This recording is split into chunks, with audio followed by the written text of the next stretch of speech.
Olá, eu sou Marcos Assunção, escritor e autor do livro 69 do Infernal Céu. Seja bem-vindo a mais um vídeo do canal Desconstruindo Paradigmas, que tem por objetivo central lançar luz ao entendimento, lançar luz sobre aquilo que ainda está sobre o véu, sobre o manto das crendices populares, das superstições, ou a tudo aquilo que faz atribuir todas as coisas como sendo obra do extraordinário, do maravilhoso. Este canal tem o propósito de exaltar a racionalidade, fazer raciocinar que para tudo existe uma explicação lógica e inteligente.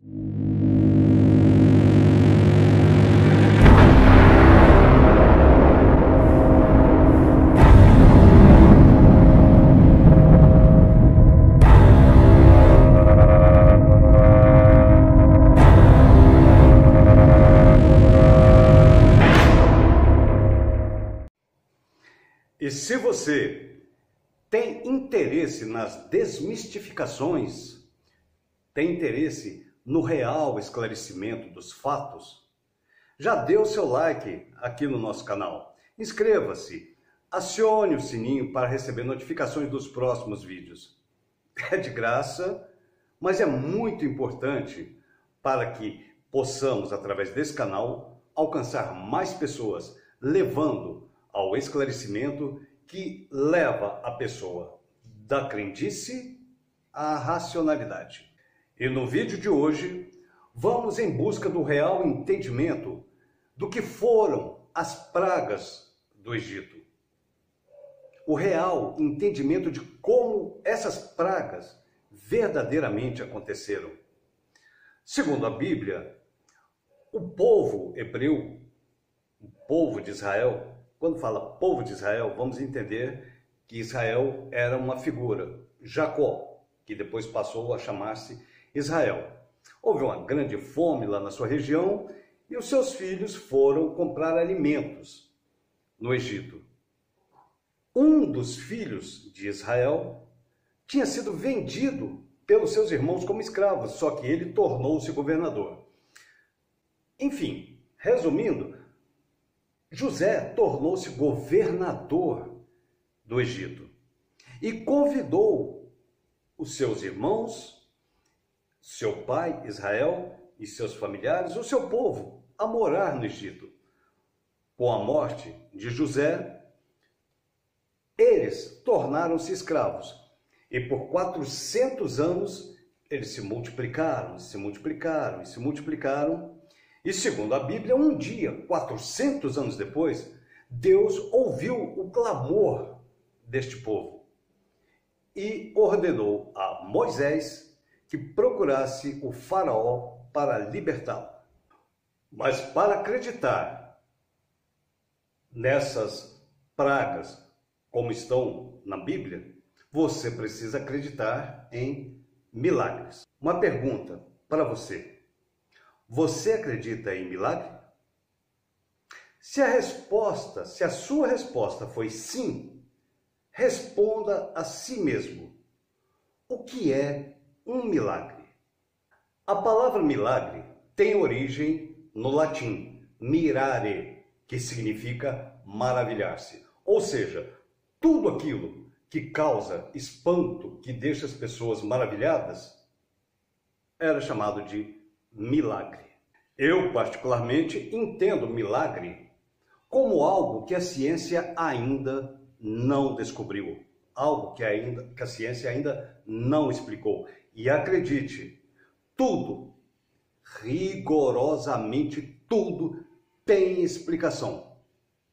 O próprio arco-íris já foi considerado um milagre, até que a ciência provou. O arco-íris é a refração da luz solar nas gotículas de chuva ainda dispersas na atmosfera. E por que a forma de arco? Ora, porque a Terra é redonda, mas era entendido como um milagre. Aí veio a ciência e explicou, e ninguém mais hoje em dia chama um arco-íris de milagre. pelo menos não entre os povos que já têm conhecimento da ciência.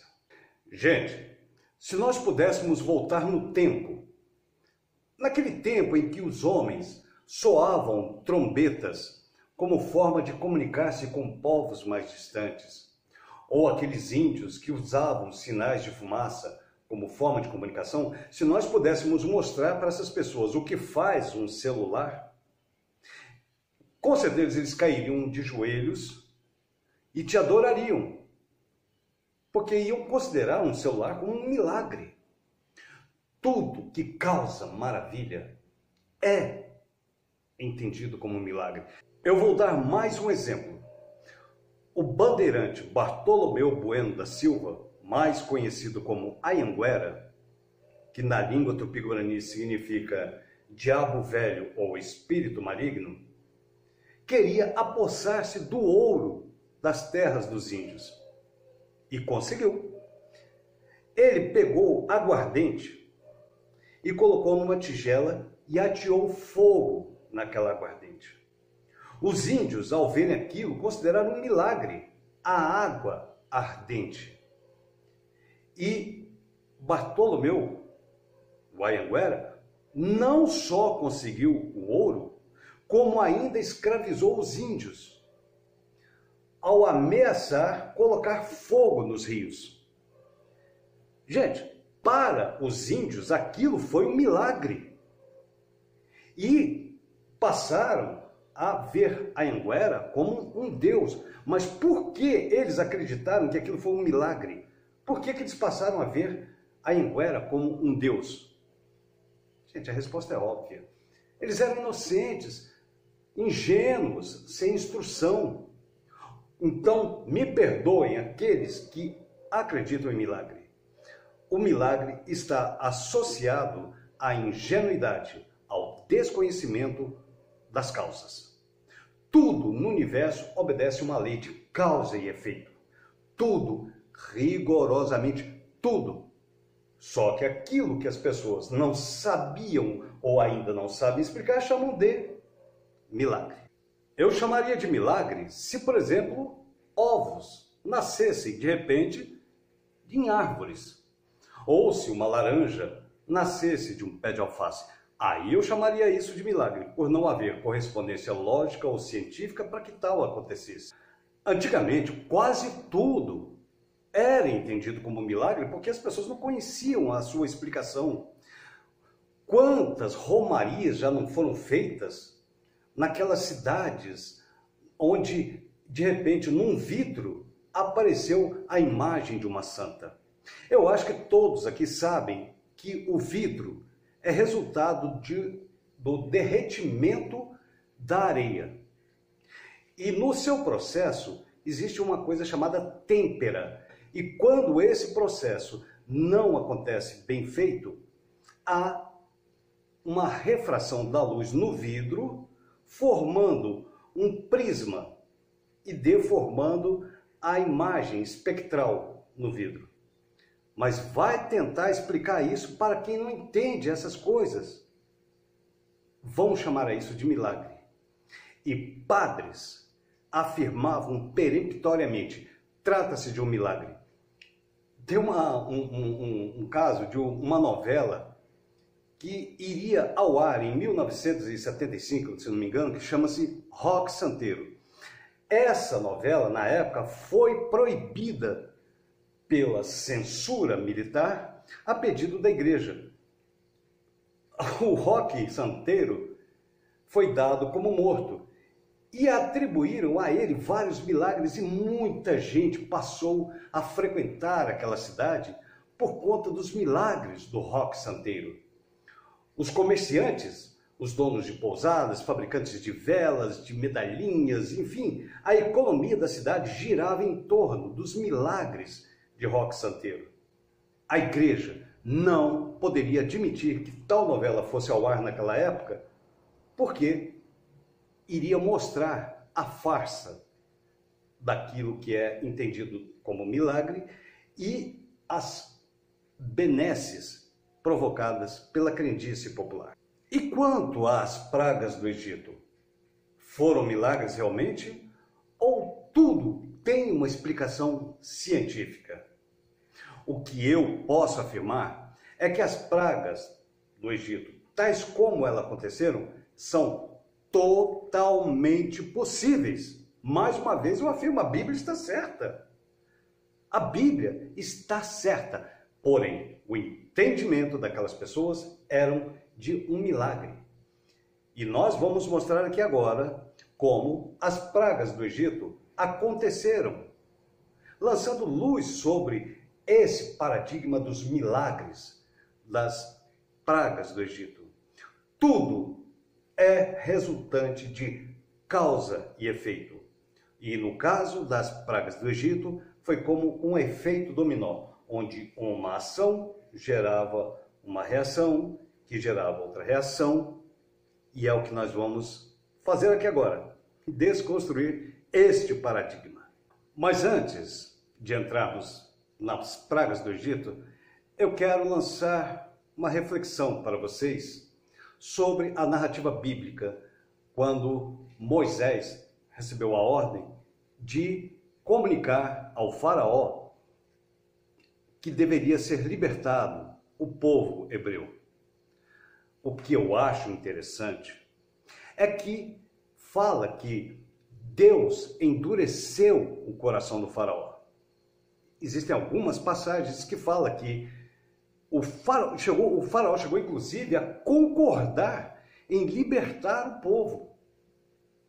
Mas Deus endurecia o coração do faraó para que ele não libertasse. Por quê?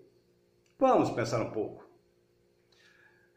Ora, se ele libertasse o povo, então não haveria o porquê das pragas continuarem, certo?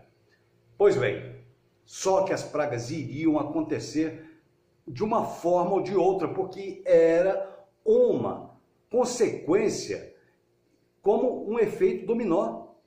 Querendo ou não, haveria uma outra praga, como consequência da praga anterior.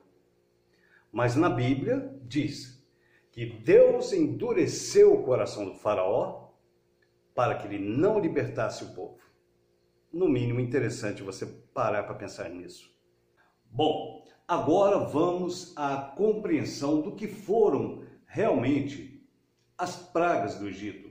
Porém, sem um entendimento do milagroso, do sobrenatural, das coisas extraordinárias, mas tudo dentro de uma linha racional. Vamos conhecer agora como aconteceram as pragas do Egito do ponto de vista científico. Primeira praga. O rio Nilo transforma-se em sangue. Em primeiro lugar, precisamos entender o seguinte: o rio Nilo é o maior rio do mundo em extensão territorial, com quase 7.000 quilômetros. Então nós podemos entender que ali naquele perímetro que banha o Egito, aconteceu, depois de um longo período de seca, de escassez de chuvas, nada extraordinário num deserto, houve uma diminuição no volume das águas. Consequentemente, alteração climática da água, ou seja, da temperatura.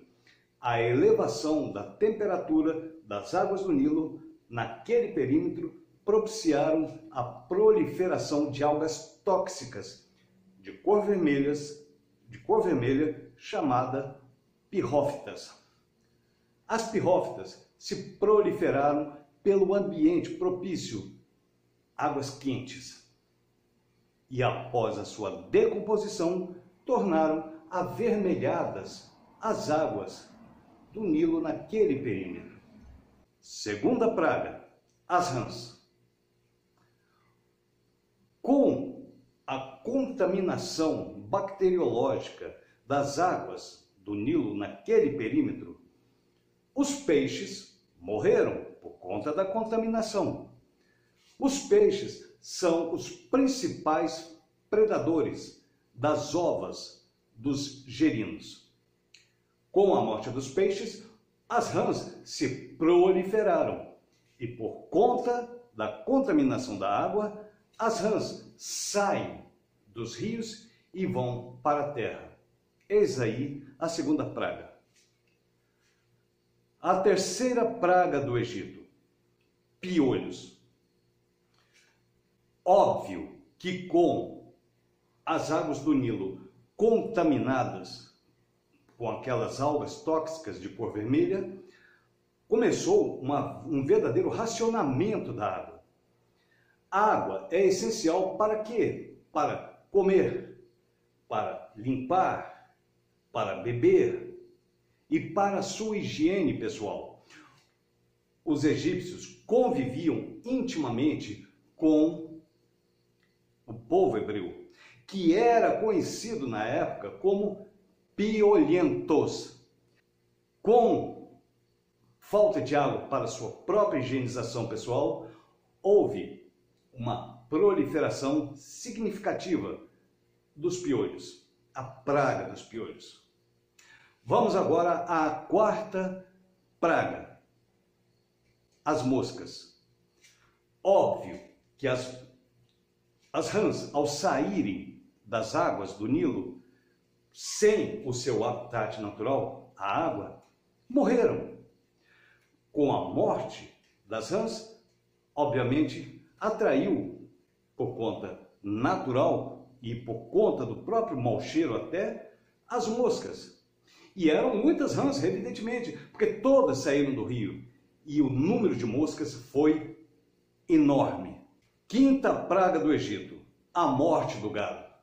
Essas moscas tinham uma bactéria chamada de mormo, um vírus chamado mormo ou língua azul, que contaminou o gado. Quase 70% de todo o gado do povo egípcio morreu por conta dessa contaminação bacteriana. Sexta praga, as úlceras. Essa bactéria que tinha nas moscas, que também é chamada de língua azul, nos seres humanos causam úlceras. As moscas estavam por toda parte, porque além da morte das rãs, havia agora a morte do gado.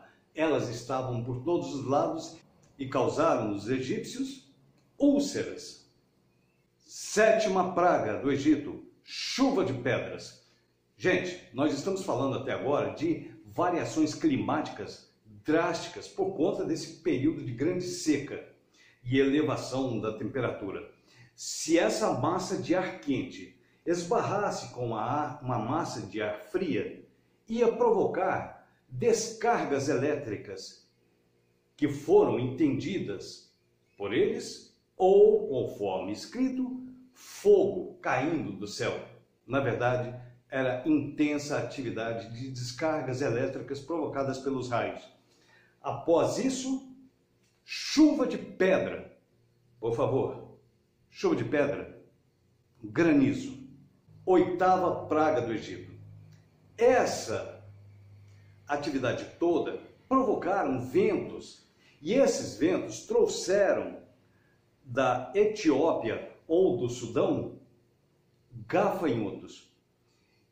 Vieram os gafanhotos por conta, os ventos foram propícios para isso, e trouxeram do Sudão ou da Etiópia os gafanhotos. Nona praga, as trevas. É óbvio, então, imaginar que aquele vento que trouxe os gafanhotos do Sudão ou da Etiópia, quando efetivamente chegaram no Egito, provocaram tempestades de areia de enormes magnitudes. Nada de extraordinário no deserto, tempestades de areia. Porém, por algum tempo, com os fortes ventos que provocaram essas tempestades, cobriram parcialmente a luz solar, dando a ideia de trevas. Décima praga do Egito, a morte dos primogênitos. Gente, houve aquela chuva de granizo, caiu em cima das plantações, que misturadas às fezes dos gafanhotos criaram microtoxinas. No Egito Antigo, os filhos mais velhos sempre recebiam comida em primeiro lugar. E sempre recebiam em maior quantidade. Ou seja, os primogênitos comeram mais micro-organismos tóxicos do que os seus irmãos mais novos, levando-os à morte. Bom, uma outra reflexão até para destruir. Agora uma outra reflexão até mesmo para desconstruir um paradigma. Segundo a Bíblia, os hebreus não foram afetados porque foi dada a ordem por Deus de sacrificar ovelhas e marcar as portas das suas casas com sangue. Eu acho que está aí a origem ou o motivo para não querer condenar religiões que até hoje fazem sacrifícios de animais, porque está aí uma das origens dos sacrifícios de animais em nome de Deus. Estão assim explicadas as 10 pragas do Egito, do ponto de vista da ciência, onde um acontecimento leva a uma consequência que gera uma ação e outra reação, e assim aconteceram as pragas do Egito. Agora, uma proposição para que vocês reflitam um pouco mais. Afinal de contas, o nosso canal chama-se Desconstruindo Paradigmas. E eu vou fazer com que vocês pensem, um convite para que vocês pensem. Um dos grandes milagres que está na Bíblia, um dos maiores milagres, foi a abertura do Mar Vermelho para que o povo hebreu pudesse fugir do Egito. Que dias depois veio o exército do faraó para tentar capturar ou matar esse povo. Eu já vi filmes, já vi imagens, claro, figurativas, de um mar aberto, obviamente o solo seco, para poderem passar as pessoas com suas carroças, seus animais sem atolarem. E o mar aberto, como se fosse um corredor de dezenas de metros de altura e baleias passando, tubarões. Gente, acreditar nisso, eu respeito, é acreditar no extraordinário e no maravilhoso, mas eu vou fazer a seguinte proposição.